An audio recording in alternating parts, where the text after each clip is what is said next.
SC వర్గీకరణ అనేది భారత చరిత్రలోనే దళితుల ఐక్యతపై జరిగిన అతిపెద్ద రాజకీయ కుట్ర అని national president for రాక్సన్ Mala Mahanadu doctor yes Ratnakar ధ్వజమెత్తారు. పీఠాపురంలో జరిగిన సమావేశంలో ఆయన మాట్లాడుతూ, ప్రధానమంత్రి నరేంద్ర మోదీ, ఆంధ్రప్రదేశ్ ముఖ్యమంత్రి చంద్రబాబు నాయుడు భాగస్వామ్యంలో దళితులపై పెద్ద కుట్ర జరిగిందని ఆరోపించారు. ఎస్సీ వర్గీకరణకు సంబంధించి ఇప్పటికే చట్టాలు అమల్లోకి వచ్చాయని, ఇక చేసేదేమీ లేదని ఎవరూ భావించవద్దని పిలుపునిచ్చారు. ప్రజాస్వామ్యంలో మనమంతా శాంతియుతంగా ప్రజాస్వామ్య పద్ధతుల్లో పోరాటం చేస్తే పాలకులు ఖచ్చితంగా వెనక్కి తగ్గక తప్పదని స్పష్టం చేశారు. దళితులు శాశ్వతంగా రాజ్యాధికారానికి దూరంగా ఉండాలనే దురుద్దేశంతోనే ఈ వర్గీకరణను తెరపైకి తెచ్చారని ఆవేదన వ్యక్తం చేశారు. ఈ కీలక అంశంపై వైఎస్ఆర్ కాంగ్రెస్ పార్టీ అధినేత వైఎస్ జగన్మోహన్ రెడ్డి తన వైఖరిని వెంటనే ప్రకటించాలని డాక్టర్ రత్నాకర్ డిమాండ్ చేశారు. తెలుగు రాష్ట్రాల్లోని అన్ని రాజకీయ పార్టీలు ఉద్దేశపూర్వకంగానే మాల సామాజిక వర్గాన్ని టార్గెట్ చేసి అణచివేస్తున్నాయని, ఇది అత్యంత బాధాకరమని పేర్కొన్నారు. ఈ కార్యక్రమంలో చెన్నం వెంకటేశ్వరరావు, కొప్పుల ప్రేమ్బాబు, ఎనిమల సత్తిబాబు, కూసి కొండబాబు, దారా నౌకరాజు తదితరులు పాల్గొన్నారు. మాల బంధువులారా, మిత్రులారా, ఎస్సీ వర్గీకరణ పేరుతో అన్ని రాజకీయ పార్టీలు మన సామాజిక వర్గాన్ని కుట్రపూరితంగా టార్గెట్ చేసి తొక్కేస్తా ఉన్నాయి. మిత్రులారా, ఎస్సీ వర్గీకరణకు సంబంధించి సుప్రీంకోర్టు తీర్పు ఇచ్చేసింది కదా. మరి అపూర్వ సహోదరులు రేవంత్ రెడ్డి, చంద్రబాబు చట్టాలు చేశారు కదా, చేయడానికి ఏమీ లేదు అని ముడుసుకు కూర్చుంటే మిత్రులారా, వచ్చినటువంటి చట్టాలు దొంగ రాజకీయ నాయకులు చేస్తూనే ఉంటారు. మిత్రులారా, వాళ్ళు చేసినటువంటి చట్టాలు ఏమి, they are not the inscriptions of Ashoka. అశోకుడి శిలాశాసనాలు కాదు అవేమి, బైబిలు, భగవద్గీత, ఖురాను అంతకన్నా కాదు మిత్రులారా, మానవులు చేసినటువంటి దొంగ చట్టాలు.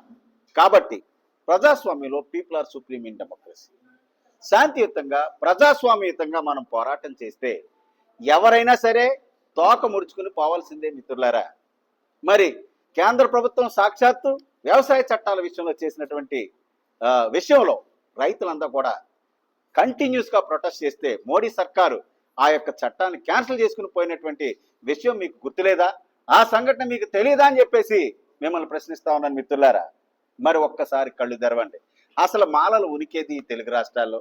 మాల సామాజిక వర్గం బతుకుందా సచ్చిందా అని అనుకుంటా ఉన్నారు మిత్రులారా. ఇక ఎస్సీ వర్గీకరణకు సంబంధించి ఎంతో మంది నాయకులు వచ్చారు. పులి మేక కథలు అన్నట్టుగా వర్గీకరణ లేనప్పుడు విపరీతమైనటువంటి పోరాటాలు చేశారు. చివరికి పులి వచ్చినప్పటికీ చట్టాలు చేసేసినప్పుడు పోరాటం చేయడానికి ఎవడో లేడు. అత్యంత బాధాకరం ఇది. ఎందుకంటే చట్టాలు చేశారు కదా, చేసేది ఏముందని అనుకుంటా ఉన్నారు.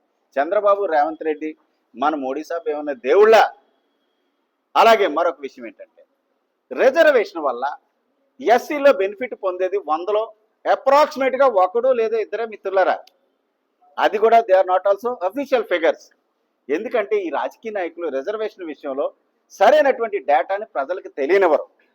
కాబట్టి నేను చెప్పొచ్చేది ఏంటంటే, 100లో అప్రాక్సిమేట్గా చెప్తున్నది, ఇది కూడా అఫీషియల్ డేటా కాదు. 100లో 1కే 2కి ఇచ్చేటటువంటి ఈ బెనిఫిట్స్ని మన తెలుగు రాష్ట్రాల ముఖ్యమంత్రులు, అపూర్వ సహోదరులు చంద్రబాబు నాయుడు, రేవంత్ రెడ్డి ఎలాగ 59 ఎస్సీ కులాలకు, తెలుగు రాష్ట్రాల్లో ఉన్నటువంటి ఎస్సీ కులాలకు సమంగా పంచుతారు? మోడీ గారికి అదే అడుగుతున్నాను నేను.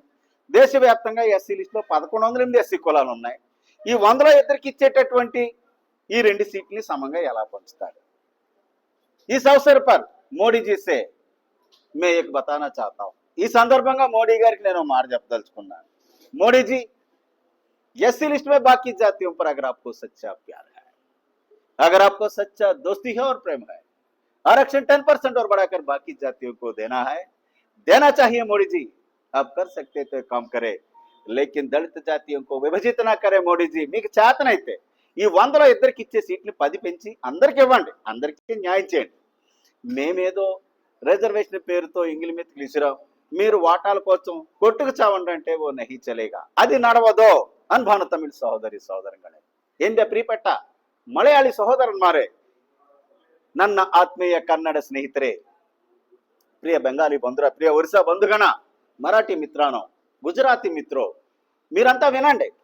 ఇది దేశవ్యాప్తంగా एससी आरक्षण वर्गीकरण भारत के इतिहास में दलित एकता पर सबसे बड़ा राष्ट्रव्यापी राजनीतिक षड्यंत्र है भाई और बहनों.